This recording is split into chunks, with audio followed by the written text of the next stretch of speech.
Hello అండి, welcome back to my channel. ఈ video వచ్చేసి శివరాత్రి రోజు తీసిందనమాట.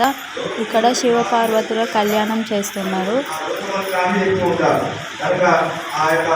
పార్వతీదేవి అమ్మవారి పేరు బ్రహ్మరాంబిక, పరమేశ్వరుడి పేరు మల్లికార్జునుడు.